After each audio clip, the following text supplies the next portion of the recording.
A mild evening here in Seattle, 66 degrees currently at Boeing Field, but a big warm-up is on the way. I'll have the details coming up on the news at 8, which starts right now. This is Q13 News at 8. I think that this is two sides bent on a fight that it could become a self-fulfilling prophecy. Leaders of Seattle bracing for what could be a violent weekend as federal agents touch down against the city's wishes. If you want to save your small business and your favorite teriyaki place or your favorite brew pub, wear a mask. Restaurants and bars are ordering up fresh ways of doing business with new pandemic restrictions in place. The difference the next time you choose to dine in. That is crank. Also, the Mariners are back on the diamond. You can still sit in on the game without being at T-Mobile Park in person. The Seattle Police Department is preparing for the possibility of protests, property damage, and potential attempts to hurt officers this weekend. Thank you for joining us. I'm Hannah Kim. And I'm Jamie Tompkins. And while we have no reason to believe protests will get violent this week, we know there are some planned. Places like the West Precinct near downtown and South Lake Union are putting up barriers as a precaution at this point. Now, the move comes after a dozen officers were injured when a riot flared up last Sunday. Tensions boiled over near both the West and East precincts with looting and a small fire set inside a business that night. And police say a group of around 150 people vandalized more businesses in the Capitol Hill neighborhood, even tossing mortars and fireworks into some of those stores there. Right now, federal agents are here on standby to protect buildings like the precincts and the courthouses. But city leaders are worried that their presence will only inflame tensions this weekend. Q13's Simone Del Rosario shows us why. I, at this point, have to presume that what is happening in Portland could happen here. Seattle Mayor Jenny Durkan and others in the city bracing for what could be a violent weekend. After 2 days of riots the past week, and now federal agents on standby against the city's wishes. I think that this is two sides bent on a fight that it could become a self-fulfilling prophecy. There's definitely an increase in energy on the streets here in Seattle. Seattle journalist Omari Salisbury has been documenting the protests since the beginning. It's on. East Precinct, they're losing control. He knows firsthand what happens when Seattle protesters meet police force. Clear this street! They got tear gassed, then they got pepper sprayed the first day, they came back. They got tear gas, pepper sprayed, hit with rubber bullets the second day, they came back. I mean, they kept coming back. I don't really see the presence of a federal force here. If they engage with the protesters just packing up and going home. Crowd control weapons will not be used by Seattle police, stripped of most of them by city council and the court. This weekend, because of this legislation, the entire police department, myself included, I'll be taking this pepper spray off of my belt and putting a riot stick on there because that's what we're left with doing. And after SPD says a dozen officers were injured last week in the riots, police will be adjusting how they respond. You know, a lot of people believe that a firmer response will result in the restoration of peace.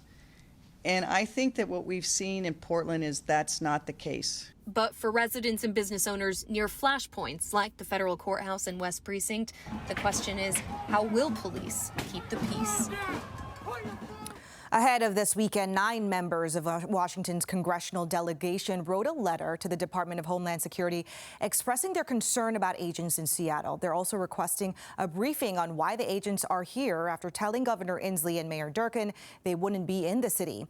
They went on to say, we must stress that the Department of Homeland Security act in accordance with the Constitution of the United States and that it maintains the American people's right to protest and be free from unlawful searches and seizures. Again, we have no idea what could happen this weekend, but we'll keep you informed throughout the night and then starting tomorrow at 7 a.m. on Q13 News This Morning. Well, clashes between protesters and federal agents are continuing for a 56th night in Portland. Officers are using tear gas to force thousands of demonstrators from crowding around a U.S. courthouse. The demonstrations began nearly 2 months ago following the death of George Floyd in Minneapolis and have mainly focused on police brutality and systemic racism. But some say the protests have taken on a new tone, pushing back against those federal officers intervening. If they're going to be violent, we have to match them. They are definitely not being discriminatory about what they shoot at you. All they care is that it hits you and it hurts. Meanwhile, the White House held a press conference defending the federal presence in Portland. These are not the actions of so-called peaceful protesters, and the Trump administration will not stand by and allow anarchy in our streets. Law and order will prevail. U.S. agents arrested at least 18 people in Portland this week. However, that number could be higher because it doesn't include the arrest that they made early this morning. Tonight, a man is in the hospital after he was shot in the Columbia City neighborhood of Seattle this morning. Officers say it happened along South Hanford Street, just off of Martin Luther King Jr. Way. Fire crews tell us a man was taken to the hospital from the scene and believed to be in serious condition. We're working to learn more details about a suspect in this case and where that investigation stands tonight. Detectives are looking for anyone who has surveillance footage or witnessed a home being sprayed with bullets in Parkland, injuring a woman sleeping inside, to give them a call. It happened early this morning on B Street South, just off Pacific Avenue. Deputies say the home was struck by roughly 24 rounds, many traveling into the home's bedrooms and a bathroom. They say 9 people were inside the home sleeping at the time. Again, just that one person was hurt after being shot in the ankle. Again, if you live in this area or own a business, detectives are asking you to check your surveillance footage for anything suspicious between 2 and 2:30 this morning. If you have any information that could be helpful for this investigation, you're asked to call the Pierce County Sheriff's Department. Well, the coronavirus pandemic is hitting many businesses hard, and for some, it's a miracle they've been able to survive this long. Yesterday, Governor Jay Inslee revealed new guidelines for restaurants and bars in an effort to try to stop the spread. But as Q13's Steve Kiggins reports, there's concern the new restrictions could possibly make matters worse. It's not like it used to be.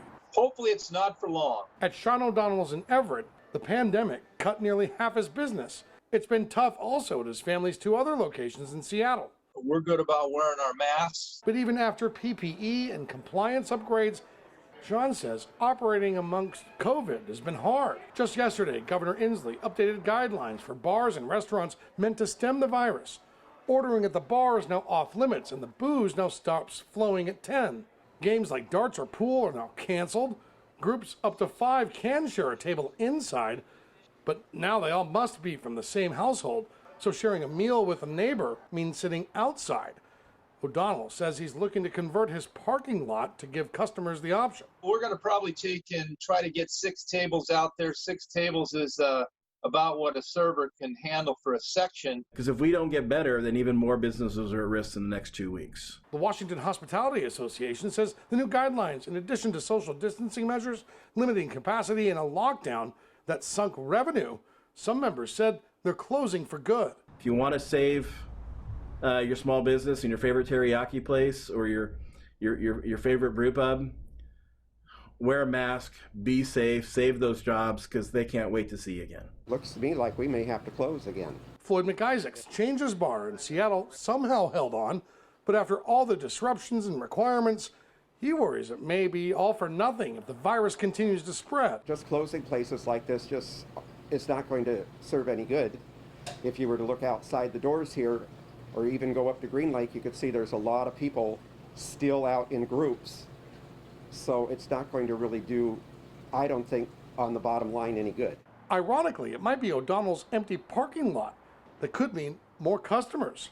He just hopes those who do come bring a mask and their patience. Some people might feel that it's time to come out, but we need everybody to feel comfortable about coming out, and I think that's going to come with a vaccine, and maybe a few months after the vaccine's available. It's going to have to be, people are going to have to get it.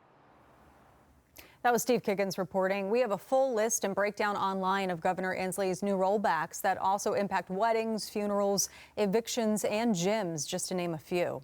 You can get a deeper look at the adjusted restrictions at Q13FOX.com. New tonight, we're tracking an earthquake in our area. According to this map by the Pacific Northwest Seismic Network, a 3.0 magnitude quake rumbled in Puget Sound near the shoreline and Edmonds areas. Officials say the quake had a depth of just under 14 miles.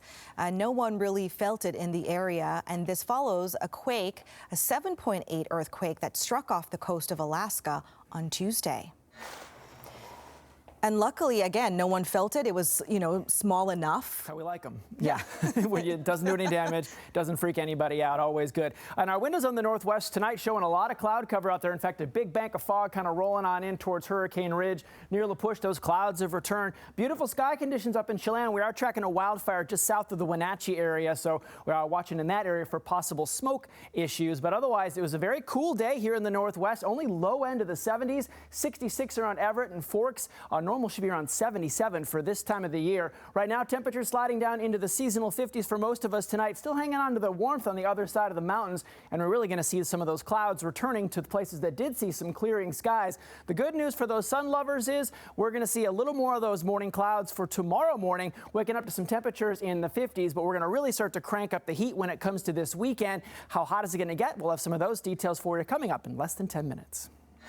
All right, thank you, Tim.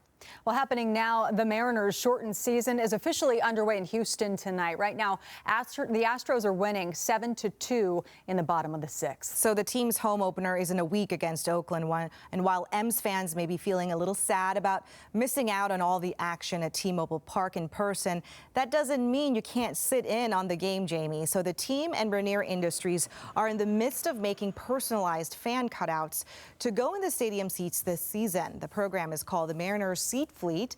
People are paying $30 to have their cutout in the stands for games at the ballpark while staying safe at home. The idea really came to life when we developed the web to print tool, which allows the Mariners fans to actually upload their own personal image onto the website and see what it's going to look like in the stands. It's a whole lot better than just sending an image somewhere. This way you actually get to see your image in the stands. It's pretty fun. So the money spent will be a donation as well, which is pretty cool, with a portion going toward nonprofits supporting COVID-19 relief efforts in our communities.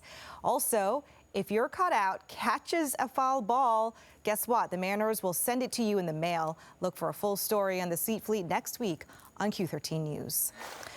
Still ahead, new details from the South Sound as more local school districts are making a call on how classes will look for the start of the year. Then it is crunch time for Congress. The fight to get more relief as we inch closer to when federal emergency unemployment benefits will run out.